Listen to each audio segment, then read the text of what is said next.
Não é novidade para ninguém que no mundo de Jujutsu Kaisen tem o ideal da força como valor. Os indivíduos que possuem força têm valor para aquele mundo, respeito e admiração.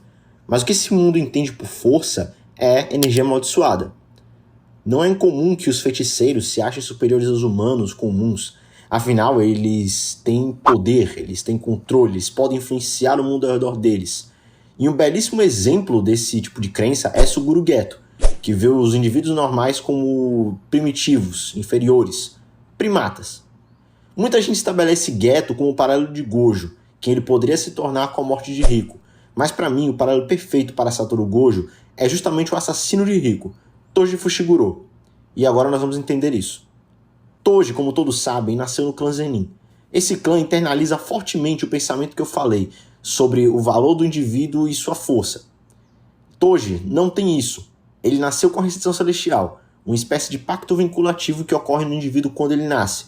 Ou seja, em troca de um tipo de poder, ele ganhará outro. No caso, energia amaldiçoada e capacidades físicas sobre-humanas.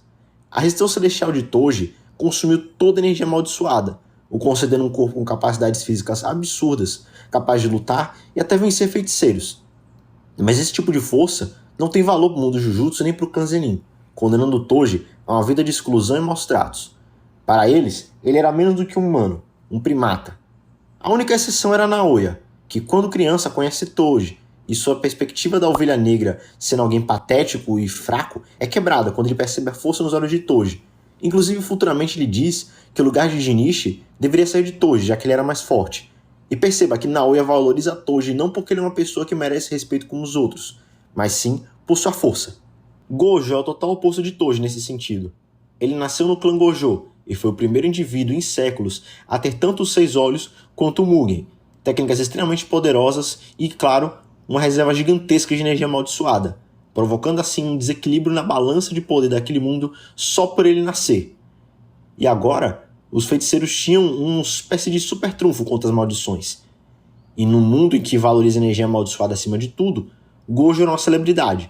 Ele tinha a adoração de todo mundo e vivia num pedestal, ao ser levado a uma condição acima de um humano e até mesmo de um feiticeiro. O único amigo que Gojo tinha e sua única conexão, de fato, era Geto.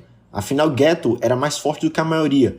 Assim, ele era o único que poderia chegar perto do pedestal em que Gojo estava isolado. E talvez por isso o destino de Geto seja tão traumático para Gojo.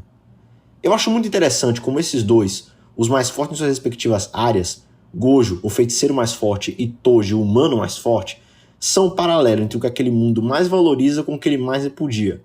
Esse pensamento foi internalizado de tal maneira na vida de Toji que o estilo de vida dele como assassino de feiticeiros pode ser não visto apenas como um ato de rebeldia contra o sistema que o rejeitou, mas também como um ato de se provar, eliminando feiticeiros na esperança de um dia ser reconhecido e valorizado.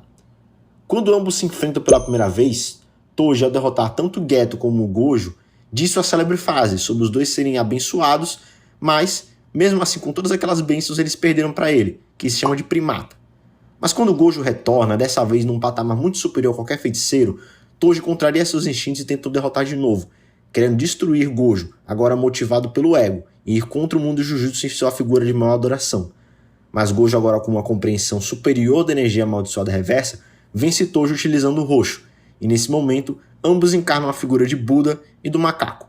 E é justamente graças a Toji que Gojo entende o erro que aquele pensamento tinha, e diferente de Geto, passa a não ver mais a força como algo determinante, já que mesmo ele sendo mais forte, não salvou o Rico. Então ele decide confiar o futuro melhor e uma chance de mudança, não nele, mas numa futura geração que pudesse quebrar esse ciclo de ódio, ao contrário de Geto, que não suporta a derrota e seu complexo de superioridade nasce, assim começando o paralelo entre ambos. Mas um outro ponto interessante ao se analisar esses dois personagens é a relação que eles têm com Megumi. Gojo descobre que Megumi é o filho de Toji e que ele seria vendido ao clã Zenin, já que diferente de Toji, o garoto possuía não apenas a energia amaldiçoada que eles tanto valorizavam, mas também a técnica hereditária das 10 sombras. Então Gojo impede que isso aconteça, justamente por não ver mais sentido naquele tipo de pensamento que permeava o clã Zenin e não querer que ele continuasse nas futuras gerações, e que poderia guiar Megumi a um caminho melhor do que ele e Toji tiveram que trilhar. Mas por que Toji venderia seu filho ao clã que ele odiava?